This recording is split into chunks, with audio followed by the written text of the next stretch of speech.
अब सुनो ध्यान से।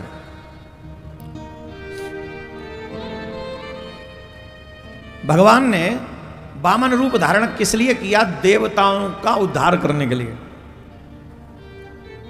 देवताओं के कष्ट को मुक्त करने के लिए। जिस समय राजा बलि ने देवासुर संग्राम में,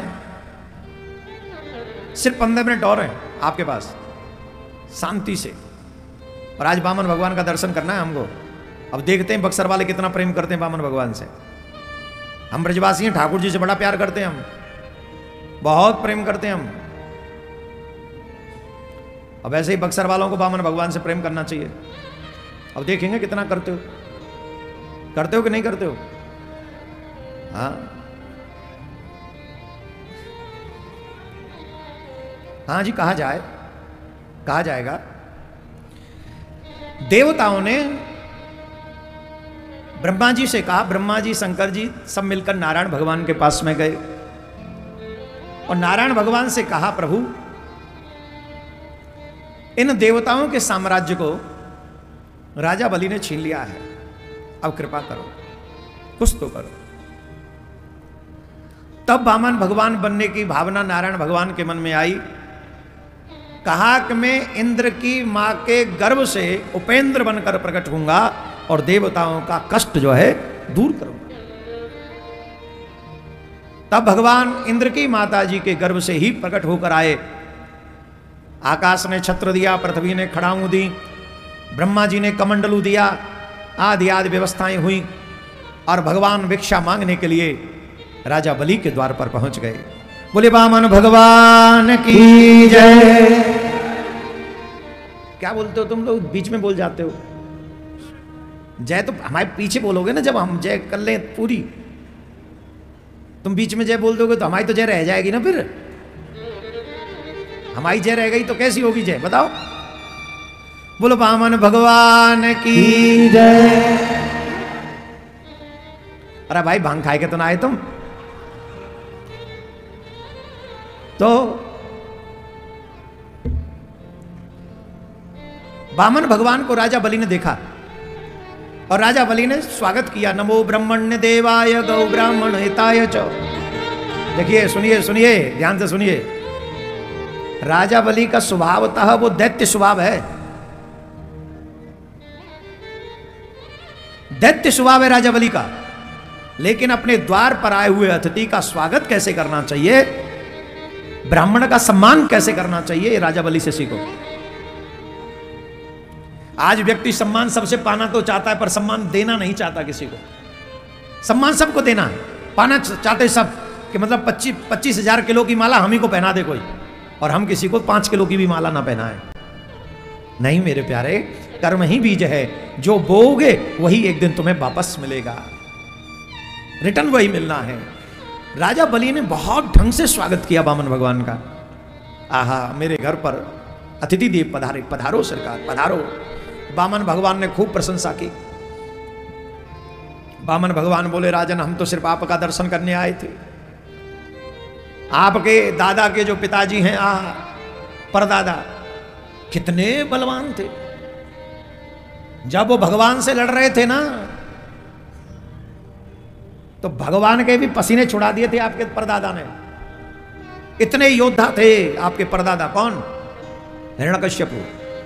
और आपके दादा श्री प्रहलाद जी, इतने परम भक्त, अग्नि भी उनका एक रोम नहीं जला सकी।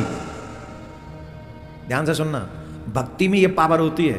प्रहलाद का एक रुआं नहीं जला, एक रोम। क्या जानेंगे हम और आप सब भक्ति का महत्व।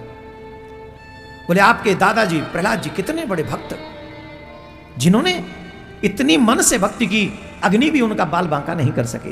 और आपके पिताजी विरोचन, क्या बात है, कितने बड़े दानी, कितने बड़े दानी, कितने बड़े दानी, जिन्होंने अपने जीवन का ही दान कर दिया। इंद्र कपट करके छल करके आया था दान मांगने, और मांगने क्या है तो जवानी एक क्षण में दे दी। ऐसे पिता के संतान का दर्शन करने आया हूं मैं।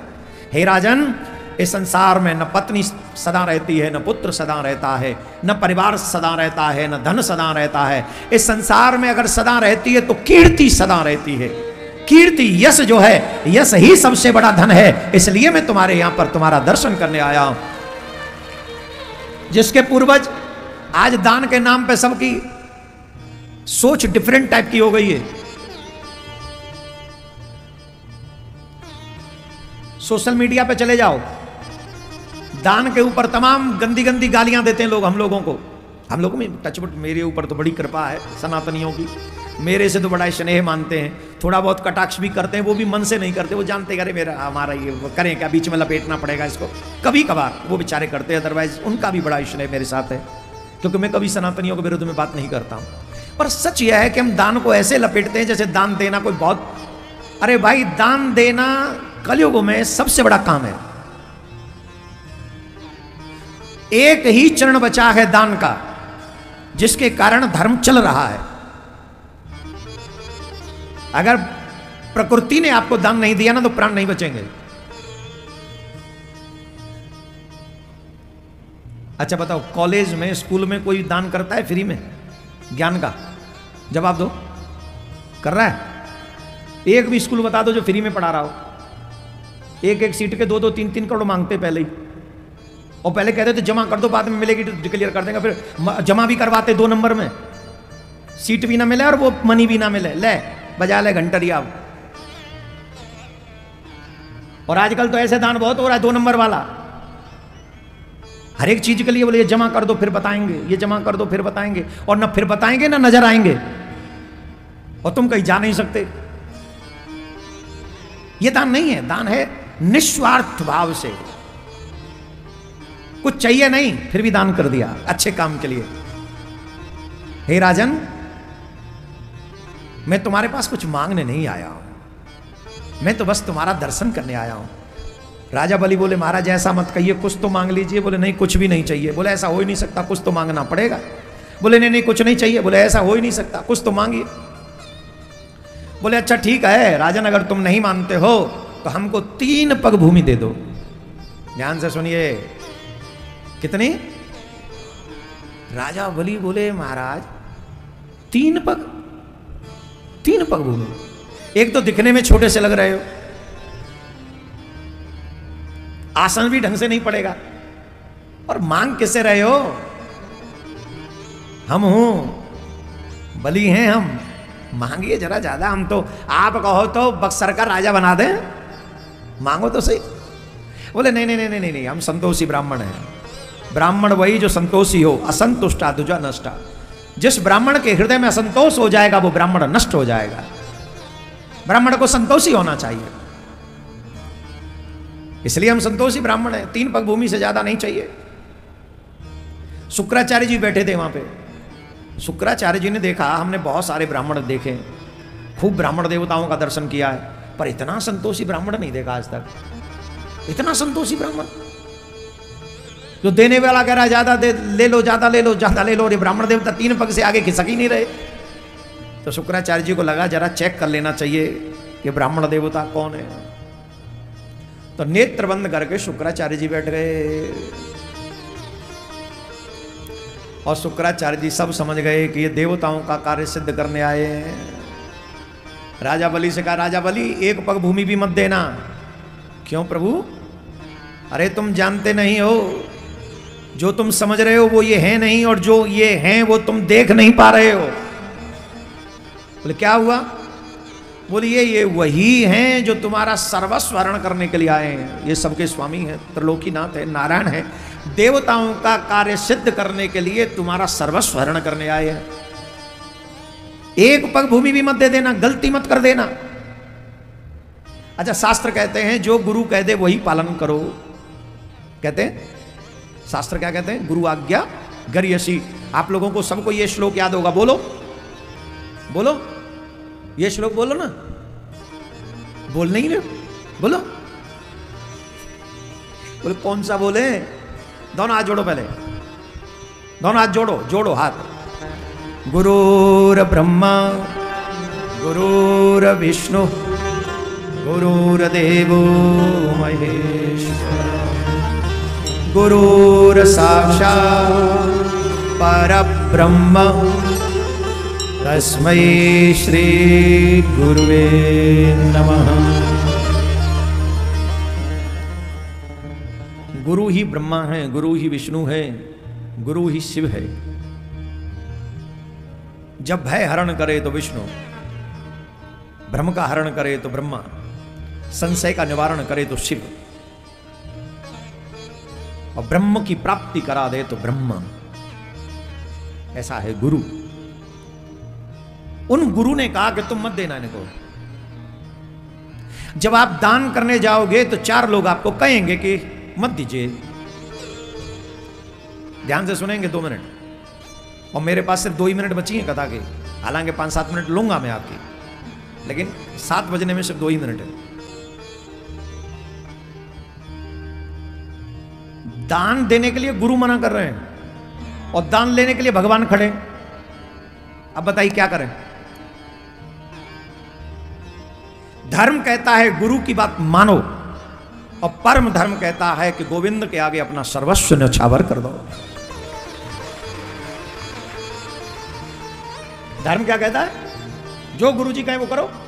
और परम धर्म क्या है कि नारायण ही खड़े तो अब इनके आगे प्राण भी मांगे तो दे दो।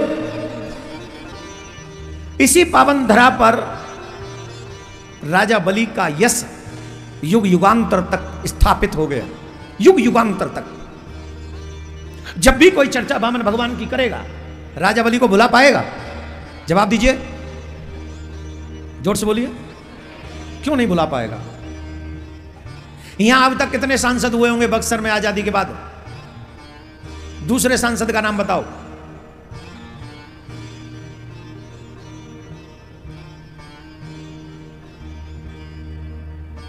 चार बार सरकार बनी, उससे पहले का एमएलए का नाम बताओ।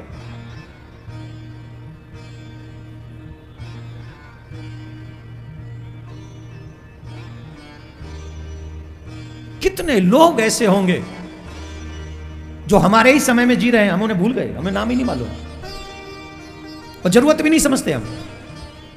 इस संसार में मनुष्य नहीं रहता, मनुष्य का यश और अपयश रहता है। जिसने अपने जीवन में जीकर यश कमाया है वही संसार में स्थापित रहता है हमेशा हमेशा के लिए।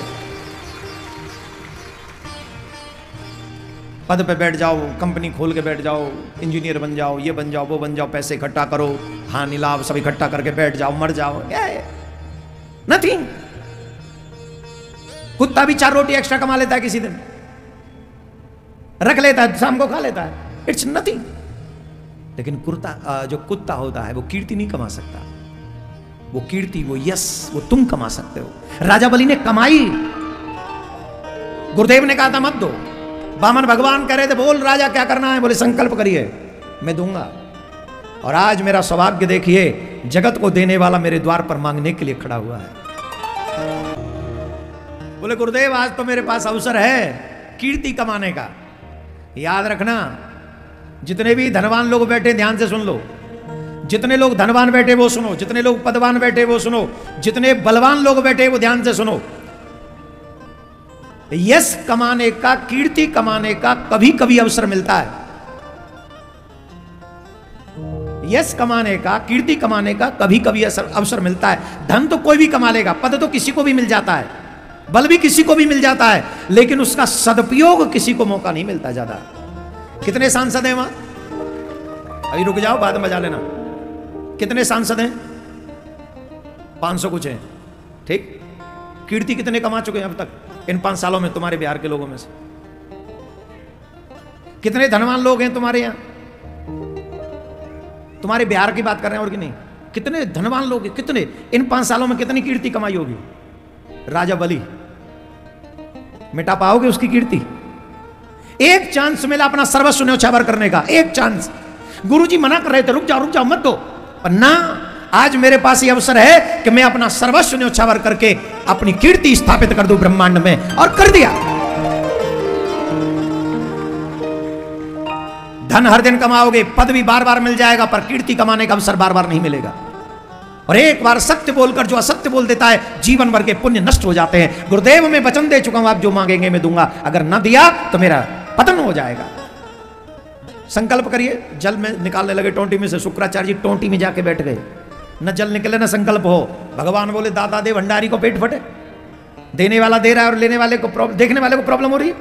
भगवान ने कुसा लिया और आंख भीतर डाल दिया टोंटी में, आंख फूट गई है शुक्राचार्य के। जितने भी शुक्राचार्य यहां बैठे ध्यान से सुनो, जब भी किसी अच्छे काम को करने से तुम रोकोगे तुम्हारी आंख फूटेगी। कई लोग अच्छा काम करना चाहते हैं लेकिन पड़ोसी कहते no no don't do this, don't do this, don't do this. अरे डू दिस, डू से डोंट डू दिस, तेरे बाप का क्या जा रहा है? तुम नहीं कर सकते तो इसे तो करने दो। No no no don't do this. क्यों जानते हो? क्योंकि वो जानता है इससे ये तुम्हारी कीर्ति बढ़ जाएगी, और तुम्हारी कीर्ति बढ़ गई तो वो तो पीछे रह जाएगा, वो इस लायक नहीं है। तो कहा लीजिए महाराज। ऐसे एक मैसेज भी गया, जो अच्छे काम करने वालों को रोकेगा वो भगवान की नजर में दंडनीय अपराधी है। संकल्प की बारी आई, भगवान ने जब संकल्प कराया, भूमि नापने की बारी आई तो भगवान ने 2 ही पग में सारा ब्रह्मांड नाप लिया। और 2 पग में जब सारा ब्रह्मांड नाप लिया वामन भगवान ने, और कहा बता राजा तीसरा पग कहां रखूं? नहीं तो अपने सेवकों से कहा अरेस्ट करो इसे, झूठ बोलता है। हमसे 3 पग भूमि का संकल्प किया है और 2 ही पग में सब पूरा हो गया, तीसरा पग कहां रखूं? अरेस्ट कर लो, ले चलो इसे। राजा बलि ने कहा हाथ जोड़ गए, महाराज एक बार आजकल के दानी को कह देते तेरा तूने इतना संकल्प किया था सब पूरा हो गया, अब कम पड़ रहा है, चल तुझे जेल लेके जाना पड़ेगा। आजकल का दानी दान लेने वाले को जेल भिजवा दे, तेरे बाप के नौकर लग रहा हूं, जितना था दे तो दिया, हाँ या ना? राजा बलि क्या करें? हाथ जोड़ के नाथ एक प्रार्थना है, क्या दान बड़ा होता है कि दानी? बोले दानी बड़ा होता है, दान का स्वामी होता है। झट चरणों में लेट गए। 2 पग में आपने मेरे दान को नापा है, 1 पग में इस दानी को नाप लीजिए, मेरा संकल्प पूरा हो जाएगा।